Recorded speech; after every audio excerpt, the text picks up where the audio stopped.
Educational psychology की, साथ ही साथ इसके स्कोप्स की। पहले जानते हैं थोड़ा सा एजुकेशनल साइकोलॉजी के बारे में। So educational psychology deals with the behaviour of the learner. Educational psychology deals with what? It deals with the behaviour of the learner in educational situations only. ये एक लर्नर के बिहेवियर के बारे में हमें बताता है एक पर्टिकुलर एजुकेशनल सिचुएशन में।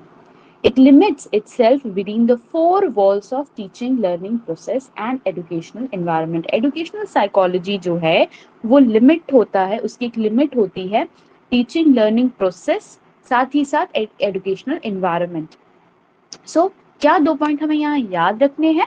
Educational psychology deals with the behaviour of the learner in educational situations only. It limits itself with the four walls of teaching learning process and educational environment. Now what is the job of educational psychology? Educational psychology करता क्या है, हम क्यों पढ़ते हैं educational psychology? तो मैं बता दूं, educational psychology tries to solve the problems evolving in teaching learning process. जब एक टीचर एक स्कूल में पढ़ाने जाते हैं तो उन्हें बहुत सारे प्रॉब्लम्स का सामना करना पड़ता है, बहुत सारे प्रॉब्लम्स को फेस करना पड़ता है। तो इन्हीं प्रॉब्लम्स को ओवरकम करने के लिए एजुकेशनल साइकोलॉजी जो है वो काफी हद तक मदद करती है। It tries to solve the problems evolving in the teaching learning process and helps the individuals to overcome it. ठीक है, अगर मैं टीचर हूँ, मुझे साइकोलॉजी की, एजुकेशनल साइकोलॉजी की नॉलेज है, तो मैं बच्चे को समझ पाऊंगी, उसके प्रॉब्लम्स को समझ पाऊंगी, उसके नीड्स को समझ पाऊंगी। साथ ही साथ with the help of educational psychology I will help the individual to overcome it. मैं उस इंडिविजुअल को भी, उस बच्चे को भी हेल्प कर पाऊंगी कि वो अपनी इस प्रॉब्लम से ओवरकम कर पाए। अब आते हैं इसके बाद की फैक्टर्स की। जब हम एजुकेशनल साइकोलॉजी की स्कोप की बात करते हैं, इसके की फैक्टर्स की बात करते हैं, तो इसके 5 की फैक्टर्स है। लर्नर और प्यूपिल, learning situations or environment. Then we have teacher. Oh, sorry, the spelling of teacher is it is misprinted.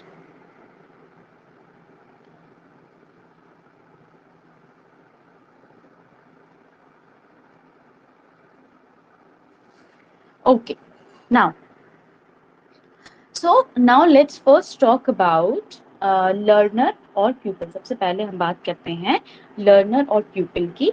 So educational psychology revolves around the factor. इसी फैक्टर के चारों तरफ आपकी पूरी की पूरी एजुकेशनल साइकोलॉजी जो है वो घूमती रहती है। लर्नर, सबसे पहला फैक्टर लर्नर, इसी के चारों तरफ आपकी पूरी की पूरी जो एजुकेशनल साइकोलॉजी है वो घूमती रहती है। ये चीज हमें यहाँ पर याद रखनी है। Now, educational psychology helps to know the teacher and deals with the techniques of knowing him well. Educational psychology हमारी कैसे मदद करता है? तो educational psychology हमारी मदद करता है इस learner को जानने में। It helps us to know the learner and deals with the techniques of knowing the learner. और साथ ही साथ educational psychology हमें बताता है उन techniques के बारे में जिसके थ्रू हम learners को जान पाए। Educational psychology helps us to know the learner and it deals with the techniques of knowing him well. ये हमें साथ ही साथ ये भी बताता है कि किस तरह से हम लर्नर को जाने और क्या-क्या टेक्निक्स यूज हम कर सकते हैं एक लर्नर को जानने के लिए। नाउ अब एक लर्नर में हमें क्या-क्या जानना है? Now what do we know about the learner? What should we have, what knowledge should we have about the learner? क्या-क्या हमें जानना है एक लर्नर के बारे में?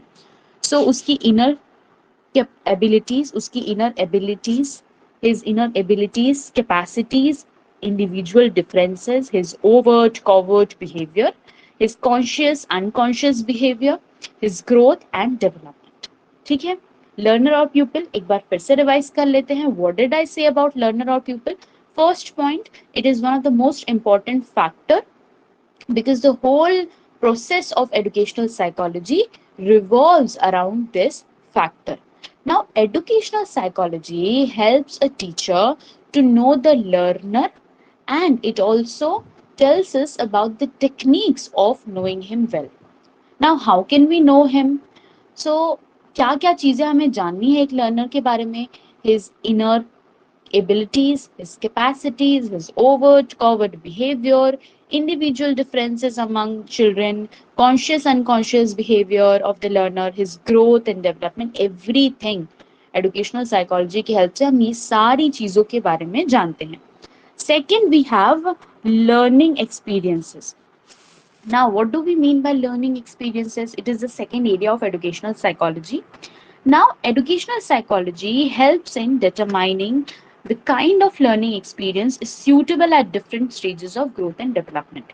ठीक है, बोलने का क्या मतलब है, आप अगर दो क्लास 2 के बच्चे को पढ़ा रहे हो, suppose you are teaching a student of class 2, then your method of teaching should be different. Okay, आपका मेथड ऑफ टीचिंग थोड़ा अलग होना चाहिए as compare to that of class 9 और क्लास 10. क्लास 10th या 9th में हम जिस तरीके से बच्चों को पढ़ाते हैं, हम अपने जितने एक्सपीरियंसेस उनके साथ शेयर करते हैं, उतने हम क्लास 2 या 3 के बच्चों के साथ हम नहीं शेयर कर सकते. सो suitable learning experience leads to better understanding and satisfaction. Suitable learning experience, जितनी जरूरत है हमें उतनी ही बच्चों को बतानी है. उनके ग्रोथ एंड डेवलपमेंट को मद्देनजर रखते हुए, बच्चे का कितना ग्रोथ है, कितनी डेवलपमेंट है, कितना वो समझ सकता है, कितनी उसकी कैपेसिटी है, कितनी एबिलिटी है, उस चीज को जानने के बाद ही हमें अपने एक्सपीरियंसेस को, हमें अपने नॉलेज को उनके साथ शेयर करना है. This is the second factor of educational psychology. Third, we have learning process. Now, what do we mean by learning process? So, after knowing the learner, अब आपने learner को जान लिया, कितना learning experience, आपके कितने experience को उसको देना है, आपने वो जान लिया. ठीक है, आपने जान लिया कि हाँ, मुझे इतना पता है, मुझे इतनी नॉलेज है, तो इसमें से इस बच्चे की जितनी रिक्वायरमेंट है, मैं उसे उतना ही नॉलेज दूंगी. अब एक्सपीरियंसेस कितना देना है, कितने आपको अपनी उनकी ग्रोथ, उनके डेवलपमेंट के हिसाब से पढ़ाना है, ये आपने जान लिया. अब कैसे पढ़ाना है, पहली चीज हमने क्या जानी, लर्नर को पहचाना, लर्नर के एबिलिटीज, कैपेसिटीज को जाना, उनकी ग्रोथ डेवलपमेंट के अकॉर्डिंग उन्हें कितना पढ़ाना है, हमने वो जाना. अब कैसे पढ़ाना है, learning process. Let's talk about learning process. Now, after knowing the learner and the learning experience, which is very suitable for the child, the next step is the learning process. So, educational psychology deals with the nature of learning and how it takes place and comprises. देखो, educational psychology किसके साथ deal करती है, nature of learning, किस तरीके से बच्चों को पढ़ाना है, कैसे पढ़ाना है, how it takes place, and क्या क्या चीजें आप कर सकते हो while teaching a student. कैसे पढ़ाओगे आप बच्चों को, प्रोसेस क्या होना चाहिए, what should be the process of teaching a student, of teaching teaching a class. एक क्लास को आप कैसे पढ़ाओगे, लॉज, प्रिंसिपल्स बताओगे, रिमेम्बरिंग, फॉरगेटिंग की टेक्निक आप अपना सकते हो. याद करवाना है, बच्चे भूल जाते हैं, उन्हें याद करवाते रहना है. परसीव, समझ रहे हैं कि नहीं समझ रहे हैं. कंसेप्ट फॉर्मेशन, कंसेप्ट कैसे बन रहा है, वो चीज आपको बतानी है. थिंकिंग, उन्हें सोचने पर जोर देना है. रीजनिंग प्रोसेस, उनकी रीजनिंग एबिलिटी को डेवलप करना है, तो वैसे सम्स उन्हें देने हैं. प्रॉब्लम सॉल्विंग बिहेवियर डेवलप करना है. Transfer of training. So these are the topics that comes under the learning process. क्या क्या topics आते हैं, laws, principles, theories of learning, remembering, forgetting, perceiving, concept formation, thinking, reasoning process, problem solving, transfer of training, and so on. These are the topics that comes under the factor learning process. Now the next factor that we have is learning situations और environment. Learning situations और environment. अब आपने learner को जान लिया, कितना उन्हें पढ़ाना है आपने वो जान लिया, कैसे पढ़ाना है वो जान लिया, किस माहौल में पढ़ाना है आपको वो जानना है. ठीक है. So educational psychology focuses on the environment factor which comes between the learner and the teacher. Teacher और लर्नर के बीच क्या आता है, इन्वायरमेंट. किस इन्वायरमेंट में बच्चे को पढ़ाया जा रहा है. यू नो, इन्वायरमेंट का काफी ज्यादा असर होता है एक बच्चे के डेवलपमेंट पर. आपके घर का एनवायरनमेंट कैसा है, स्कूल का एनवायरनमेंट कैसा है, इन सारी चीजों का बहुत असर पड़ता है बच्चे पर. सो इसके अंदर क्या क्या टॉपिक्स आते हैं, क्लासरूम क्लाइमेट कैसा है, अच्छा है, बुरा है, बच्चे किस तरीके के हैं, वो डिपेंड करता है.